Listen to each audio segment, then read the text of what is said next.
Oil, that is the topic set to be discussed at Tuesday afternoon's Board of Supervisors meeting. Representatives from Kern's oil industry are expected to attend and present about oil in the Golden Empire. Members of Governor Gavin Newsom's administration also are set to be in attendance. And tonight, one supervisor says it is time to push back against what some have labeled as the governor's crackdown on oil. Kern County produces 134 million barrels of oil per year, accounting for nearly 75% of California's oil production. We're the top oil-producing county in the state, number 2 in the nation.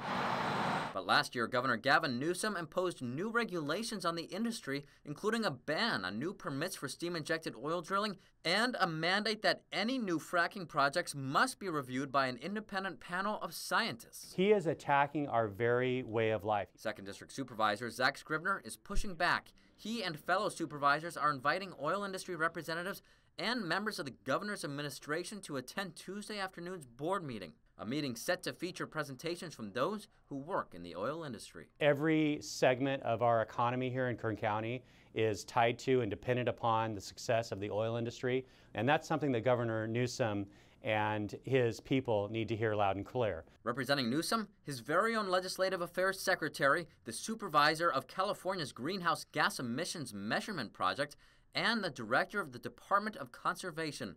Scrivener hopes they will come with an open mind. They're going to need to listen. They're going to need to listen to this community and the Board of Supervisors on how important this industry is to our community. But environmental activists like Tom France, seen here in a previous story, also plan to attend the meeting. He believes the state must transition from oil to renewable energy.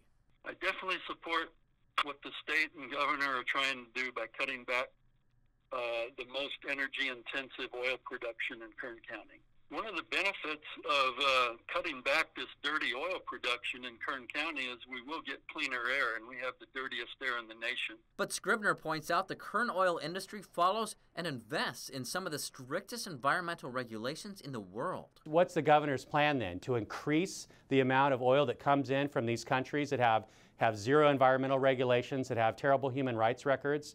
Like Saudi Arabia and Colombia. Here we do it safer and cleaner and smarter than anywhere in the world. Enough is enough. We're drawing a line in the sand, and we're not going to accept any more attacks on our oil industry.